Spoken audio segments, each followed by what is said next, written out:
이 시간에는 시편 78편 49절 50일을 중심으로 해서 하나님의 분노의 특징 이러한 제 말씀을 상고하는 가운데 피차의 은혜를 받기를 원합니다. 빗물이 골짜기나 실개천에 모여서 강을 이루지만 그 물길을 막아두면 언젠가 넘치거나 마침내 그 뚝을 터치고 맙니다. 멕시코의 치파스 초터칠이라는 종족은 분노는 달구어진 마음을 가진 것이라고 표현했습니다. 이것은 분노를 느낄 때 어떤 뜨거운 것이 마음속에서부터 치솟아오르는 것 같은 우리의 감정 상태를 매우 정확하게 표현하고 있는 말이라 하겠습니다.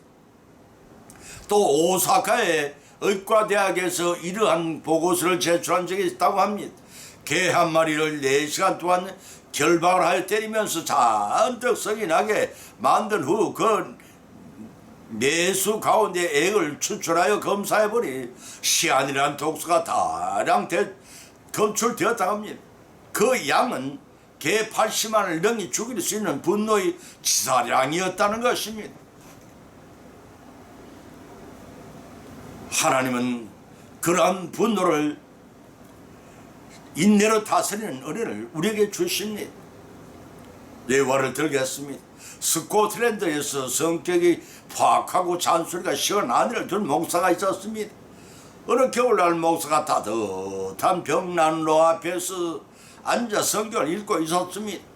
독서 산매경에 빠진 목사는 문을 두드리는 소리를 미처 듣지를 못하였습니다. 외출로부터 돌아온 아내가 지고 다니던 열쇠로 현관을 닫고 들어오기가 무섭게 벌컥 화를 내더니 성경을 빼앗아 불 속으로 던져버리고 말았습니다. 집안에 있으면서 왜 빨리 문을 열어주지 않는 거예요? 목사의 얼굴이 순간 분노로 스쳐갔습니다. 다음 순간 불에 타 들어가는 성경을 슬픔에 찬 눈으로 찬찬히 바라보며 차디찰 정도로 조용하게 말하는 것입니다. 여보, 성경책에 무슨 죄가 있겠소? 모두 내 탓이오. 여보, 당신과 결혼한 이후에 이렇게 따뜻한 불을 처음 쬐어보는구려. 이 부드러운 대답이 그들을 변화시켰습니다. 새롭고 자상한 아내를 만들어 주었다고 전했습니다. 이와 같이 하나님 분노도 그 목사처럼 노하기를 더디하며 그 아내처럼 우리가 회개하고 거듭 태어나기를 기다리십니다. 그러나 우리 하나님의 성품은 분노를 더디하시지만 더 이상 놔두서는 아니 되겠다고 판단되시면 경고를 바라고 거듭되는 경고를 통해 회개의 기회를 주어서나 뒀지 않을 때는 분노의 매질을 징계로 나타내십니다. 징계도 반복적으로 그 행위가 나타날 때는 무한정의 기다리심이 아니라 수호천사로 하여금 낱낱이 최후의 심판대 앞에 놓인 생명책에 기록하여 두었다가 우리가 최후의 심판대 앞에 서는 그날 각 사람이 일평생 동안 자신이 신고 뿌린 대로 거두게 하시는 심판 원칙을 적용하여 징벌을 하신다는 사실을 아셔야 합니다. 첫 번째는 하나님 분노의 특징은 노하기를 더디하십니다. 두 번째는 성도에 대한 진노는 잠시뿐이라는 것입니다. 세 번째는 그분의 심판과 재앙으로 나타나신다고 했습니다. 과연 그런지 성경의 세 가지 말씀을 발차여 본문으로 삼고 상고하는 가운데 피차의 은혜를 받고 실천하심으로 예배하신 영생의 복을 받고 다 누리시는 영생의 삶을 살아나가시기를 예수님 이름으로 간절히 축원드립니다. 첫 번째는 하나님이 노하기를 더디하신다고 하셨습니다. 느헤미야서 9장 16절로 17절 찾아보면 기록하기를 저희와 우리 열조가 교만하고 목은 굳게 하여 주님의 명령을 듣지 아니하고 거역하며 주께서 저희 가운데 행하신 기사를 생각지 아니하고 목을 굳게 하며 패역하여 스스로 두목을 세우고 종되었던 땅으로 돌아가오다 하여 싸우냐. 오직 주님은 사유하신 하나님이시라. 어려우시며 긍휼히 여기시면 더디 노하시며 인자가 풍부하심으로 죄를 버리지 아니하셨나이다 라고 하였으며 또 기록할 여호와는 노하기를 더디하시며 권능이 크시며 죄인을 결코 사하지 아니하시느니라. 여호와의 깊은 회리 바람과 광풍에 있고 구름 거의 발의 뒷거리로다라고 하였습니다. 다반사란 말이 있습니다. 밥 먹듯이 가볍다는 뜻이죠. 다반사처럼 반역된 우리의 범죄 행위도 불구하고 우리에 대한 사랑과 긍휼로 말미암아 더디 노하시고 인자가 풍부하심으로 우리를 내치거나 버리지 아니하시는 하나님이십니다. 우리를 로마서 5장 8절에서 우리가 아직 죄인 되었을 때 그리스도께서 우리를 위하여 죽으심으로 하나님께서 우리에 대한 자기의 사랑을 확정하셨느니라 하고 증거하였습니다. 선악과 범죄 이후 계속되는 우리의 자범죄를 범하고 있는 누구도 부인할 수 없는 존재들입니다. 그럼에도 불구하고 하나님은 한결같이 우리를 사랑하셔서 독생 성자로 하여금 대속 제물이 되게 하셔서 구속의 은혜를 베푸셨다는 말씀입니다. 다시 말해서 죄의 결과는 죽음뿐인데 대속의 구주를 보내주셔서 새 생명의 길을 열어주시다는 뜻입니다. 그런 자비의 하나님을 생각할 때 우리 자신이 송구스러움이나 감사가 넘치지 않았는지 한 번쯤 돌이켜보시기 바랍니다. 디모데전서 1장 10절 13절에서 사도 바울은 나를 능하게 하신 그리스도 예수 우리 주께서 내가 감사한 나를 충성되이 여겨 내 직분을 맡기시니 내가 전에는 회방자여 핍박자여 폭행자였으나 도리어 긍휼히 여기신 것은 내가 믿지 아니할 때 알지 못하가 해가했습니다 하고 하였습니다. 인간은 아담의 선악과 범죄 이래 계속하여 타락한 일로를 겪고 있습니다. 이러한 전적 부패, 전적 타락한 인간들을 하나님께서는 그 공의로우신 속성에 따라 심판하셨음에도 불구하고 누구든지 자기 죄를 자복하고 회개하면 하나님은 지극한 사랑으로 그를 용서해 주십니다. 아울러 이런 하나님의 용서는 우리로 하여금 우리에게 죄 짓는 자를 용서해 줄 것을 교훈하십니다. 사랑하는 성도 여러분,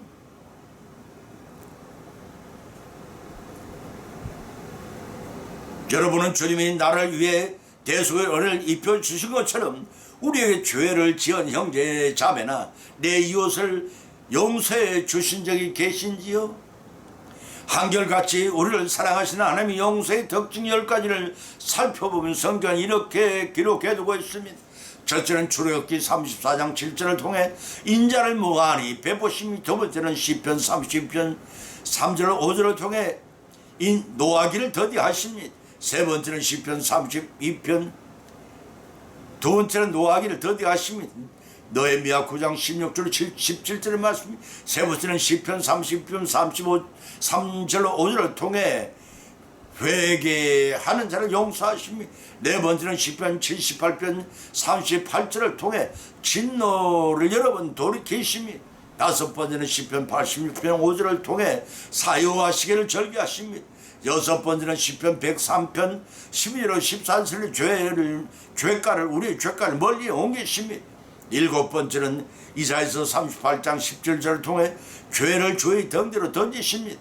여덟 번째는 예레미야 31장 34절을 통해 회개한 죄를 기억하지 아니하시다고 하지 않으며, 아홉 번째는 요한일서 1장 9절을 통해 모든 불의에서 깨끗하게 하신다고 했으며, 열 번째는 디도 3장 4절 5절에서 마침내 구원해 주신다는 것입니다. 만일 이와 같은 하나님의 용서가 없다면 범죄할 때마다 진멸을 당하고 살아남는 자는 한 사람도 이 땅에 없을 것입니다. 몸은 16절에 지적하기를 저희와 우리 열조가 교만하고 목을 굳게 하여 주님의 명령을 듣지 아니하라고 하였습니다. 저희와 우리 열조는 같은 뜻으로서 우리의 명령을 순종하지 않고 물에 행한 조상들을 같은 뜻입니다. 잠언서 16장 8절에서는 언제나 교만은 패망의 선봉이면 넘어짐의 앞잡이 일뿐이라고 밝혀두고 있습니다. 그런데 출애굽 1세대는 가나안 땅에 들어가는 것을 거절했습니다.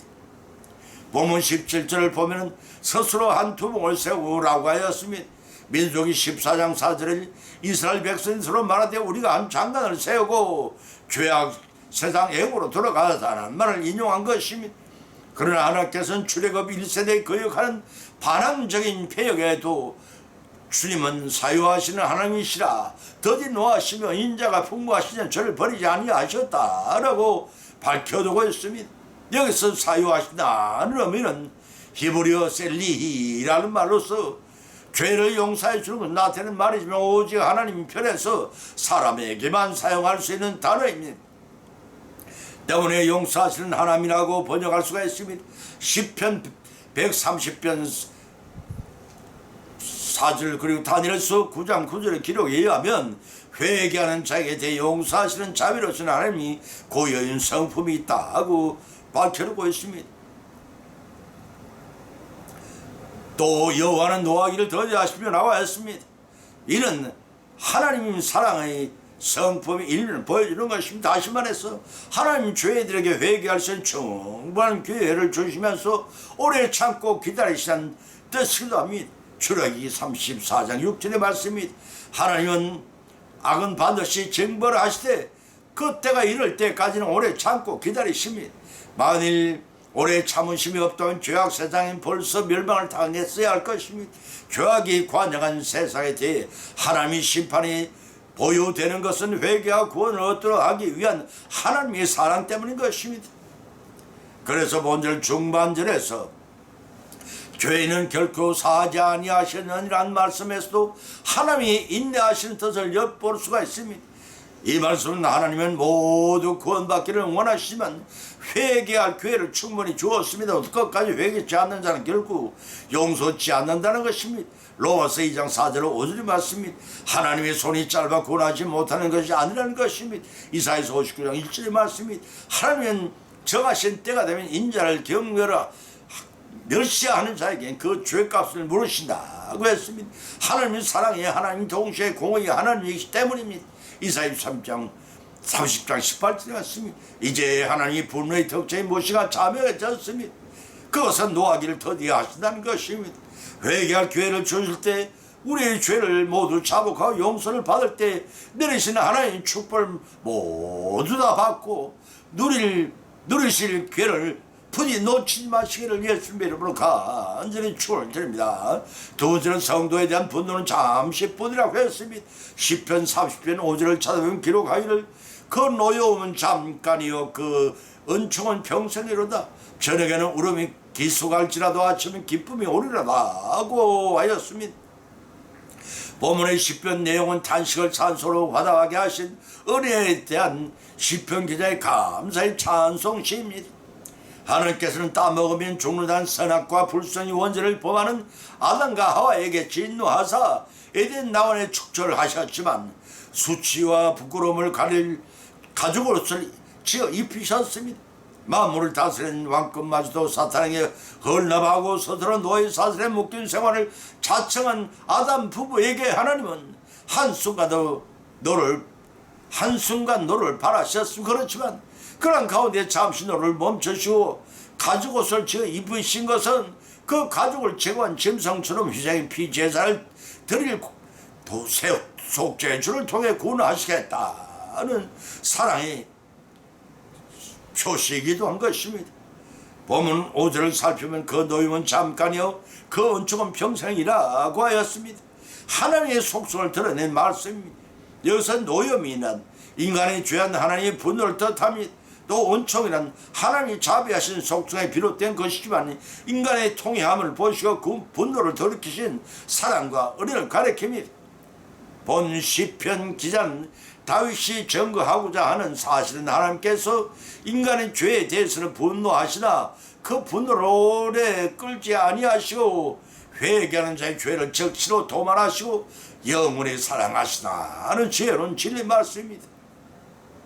따라서 본 저서에서 다윗은 때로는 하나님께 성도의 죄에 대해 진노하사 고난을 주시기도 하시지만 그건 잠깐이요 궁극적으로는 그를 통하여 영원한 은총을 주시는 부르심을 강조가 있습니다. 이는 바로 고난 중에 있다 하더라도 성도들이 하나님을 찬양하지 않을 수 없는 이유입니다.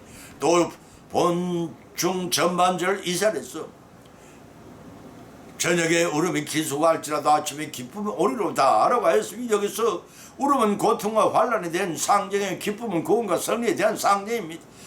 이 구절은 성도들에게 있어서 고통이나 환란은 단지 지나가 버리고 곧 잊어버리고 마는 하나님의 짧은 과정에 불과함을 말하고 있습니다. 하나의 짧은 과정에 불과함을 말하고 있습니다. 그와 반대로 깊은 밤이 지나면 곧 이어서 아침이 오듯이 성도의 구원과 성령의 고난 끝에 바로 뒤에 따라온다는 것입니다. 욥기서 33장 26절과 이사야서 26장 20절 50장 47절을 찾아보면 그러나 하나님께 기도함으로써 하나님의 은혜를 베푸사 그로 자기의 얼굴을 즐거이 보이게 하시고 사람에게 그의 의를 회복시키느니라. 내 백성아 갈지어다 너희 밀실에 들어가서 너희 문을 닫고 분노가 지나게 가시 잠깐 숨을 지어다라. 내가 잠시 너를 벌어 큰 긍휼 너를 모은 것이라고 하였습니다. 하나님이 사제 은총을 입은 자는 여호와로 인하여 지난날의 환난과 고통을 다 잊어버리고 진정한 신령의 기쁨과 평강을 누리게 되는 노래가 있다는 것입니다. 다윗은 고난을 극복한 그의 경험적인 삶을 통해 그 분노는 잠깐이요 그 은총은 평생이로다. 저녁에는 울음이 기속할지라도 참 아침에는 기쁨이 오리라도라고 그와 같은 고백을 할 수 있었던 것입니다. 이제는 하나님의 진노의 특징이 무엇이가 참 명해졌으니 그것은 성도에 대한 환한 회개하여 구원받을 은혜를 베풀기 위한 참 기쁘디란 사실입니다. 저녁에는 환난과 고통으로 인한 울음과 슬픔이 우리를 괴롭힐지라도 아침에는 회개를 통한 깊은 밤이 지나고 밝은 태양이 떠오르듯 기쁨이 충만한 춤 받으시는 우리 모두가 다 이루어가시는 성령님 여성이 되시기를 예수님 이름으로 축원드립니다. 세 번째는 심판과 재앙으로 나타나신다고 했으니 시편 78편 49절 50일을 쳐다보면 그 맹렬한 노와 분노와 고난 곧 벌하는 사자를 제게 내려보냈으며 그 노를 위하여 치도하사 저희 혼의 사망을 명케 하시고 저희 생명을 연병에 붙이셨으며 애굽에서 모든 장자 곧 함의 장마에 있는 그의 기력의 시작을 치셨으나 자기 백성은 양같이 인도하여 내시고 광야에서 양떼같이 지도하셨도다 라고 밝혀놓고 있습니다.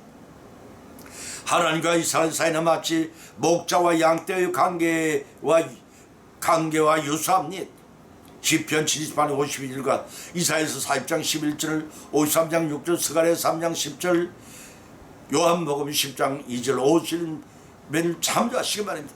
양떼는 철저히 목자의 인도함을 따라야 합니다. 그렇지 않으면 길 잃은 양과 같이 광야에서 유리하는 존재가 되어 결국은 멸망하게 됩니다. 오늘날을 가리켜 광야 교회 시대라고 합니다. 광야의 신학적 그 의미를 6가지로 구분하여 살펴볼 수가 있는데 그 첫째는 하나님이 함께하여 주신 광야의 삶은 철저한 하나님이 간섭 없이 인간인 힘과 능력으로 도저히 살아가기 불가능한 곳입니다. 시편 107편 4절 5절 신명기 1장 19절 8장 15절 예레미야서 22장 6절의 말씀입니다. 더구나 40년간 유랑생활한 이스라엘로 하여금 철저히 하나님만을 의지하도록 훈련시키기 위한 하나님의 계약입니다. 두 번째는 하나님의 인도하심으로 가능한 길입니다. 광야에서 방랑하는 이스라엘인은 외적인 악조건을 위하여 순간순간마다 하나님께 친히 인도하여 주시지 않는다면 결코 가난에 도착할 수가 없는 입장이었습니다. 때문에 마치 목자와 같이 하나님께서는 이스라엘 기도하지 않았다면 이스라엘은 갈 길을 잃고 목적지에 도착할 수가 없었을 것입니다. 그 세 번째는 하나님이 이적으로 도와주셨습니다. 황폐한 광야를 통하여 하나님은 당신의 전능하심을 드러냄으로써 이스라엘로 하여금 하나님의 위대하심을 깨달도록 보여주셨습니다. 이스라엘 삶 구석마다 하나님의 놀라운 능력이 개입하지 않았다면 반드시 광야에서 멸망당하고 말았을 것입니다.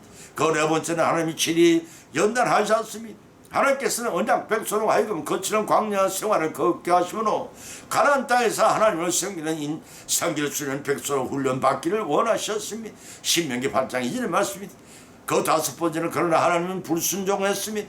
광야에서 이스라엘 모습은 계속되는 하나님의 은혜에도 불구하고 본능적으로 욕구로 인하여 끊임없는 배도하는 불신앙의 역사였습니다. 이 사실을 얼마나 인간이 연약한 존재인가, 또 불신의 존재를 깨닫게 합니다. 히브리서 3장 7절을 시큰져 봤습니다. 그 6번째는 그러한 가운데서 하나님은 시험을 했습니다. 이스라엘 광야 생활 속에 끊임없이 하나님의 심령을 근심케 하는 실수를 저질렀습니다. 이스라엘은 하나님의 능력을 의심하고 시험 말이라는 교만한 행동을 서시험 없이 자행을 했습니다. 오늘날 이 강야 교회 시대를 살아가는 우리라고 조금 더 나을 것이 없음을 알고 부끄러워 여기고 참회를 해야 할 것입니다. 기회를 주었음에도 회개하지 않을 때는 그 분으로 심판과 저으로 나타내십니다. 예화를 하나 들겠습니다. 한 어머니와 6살 난 딸이 잠자리를 준비하고 있었습니다. 딸은 어둠을 무서워했고 남편이 외국에 출장을 갔기에 어린 딸만 데리고 자게 된 어머니도 역시 무서워졌습니다. 그런데 불을 끄고 창밖의 달을 내다보던 딸이 물었습니다. 엄마, 달이 하나님 불빛이야? 어머니가 그렇다고 대꾸를 하자. 그러면은 하나님이 저렇게 불빛을 내걸어놓고 자러 가? 아니, 하나님 주무시지 않으셔.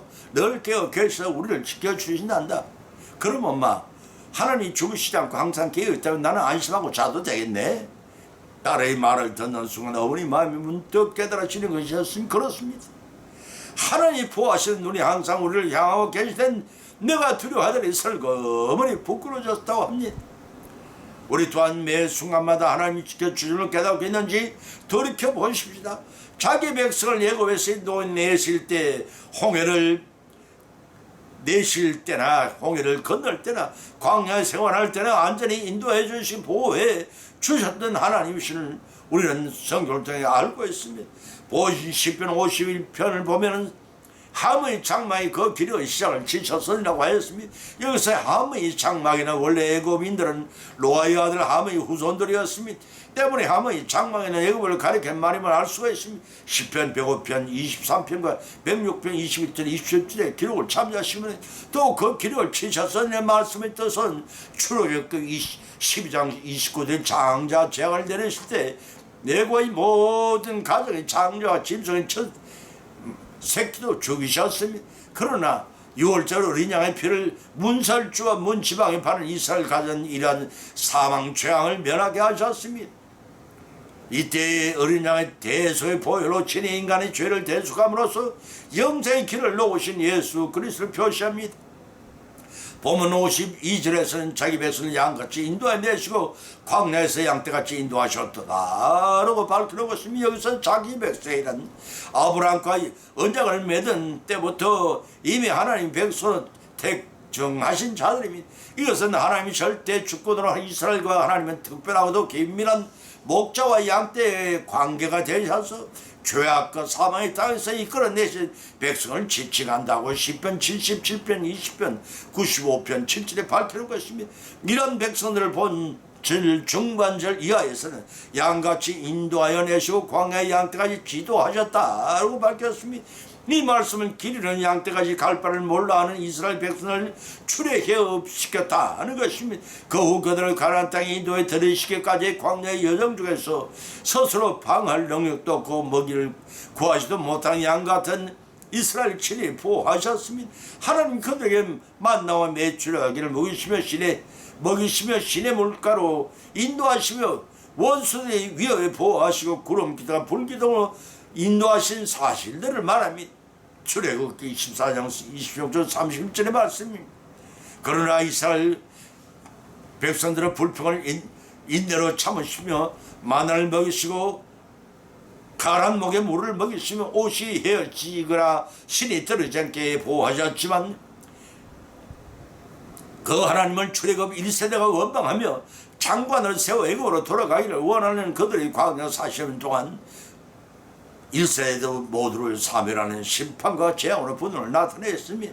이제 하나님 분노의 특징이 무엇이가 자명했습니다. 그것은 분노를 더디하신 하나님이지만 회개할 수 있는 충분한 기회를 주었구만 회개할 줄 모르는 자들에게 마치 분노를 쏟아 심판하고 재앙을 내리시다는 것입니다. 이를 명심하시고 범죄가 큰 내일로 미루지 마시고 그때마다 적지 회개함으로 기쁨으로 내리시는 하나님의 축복을 받고 감사와 찬미와 영혼을 모두 다 들으시는 믿음으로 성령 우리 모두가 되실 예수 이름으로 축을 드립니다. 결론을 맺습니다. 오늘의 본문 말씀은 상고하는 가운데 피차 은혜를 받았고 또한 세 가지 교훈을 받은 줄 압니다. 그 첫 번째는 하나님이 분노의 특징은 노하기를 더디하신다는 것입니다. 그 두 번째는 하나님이 분노의 특징은 성도에 대한 분노는 잠깐이라는 사실입니다. 그 세 번째는 하나님의 분노의 특징은 심판과 재앙으로 나타나신다는 것입니다. 이상의 교훈을 받으면서 거친 마십시다. 우리 실생활 가운데 실천하고 적용케 하시는 성령의 역사하심에 힘입어 우리 믿음이 성숙되어 잘 믿음이 익어져서 예배하신 영성의 복을 다 받고 누리시기를 예수님의 이름으로 간절히 축원을 드립니다. 찬송가 295장을 올리겠습니다.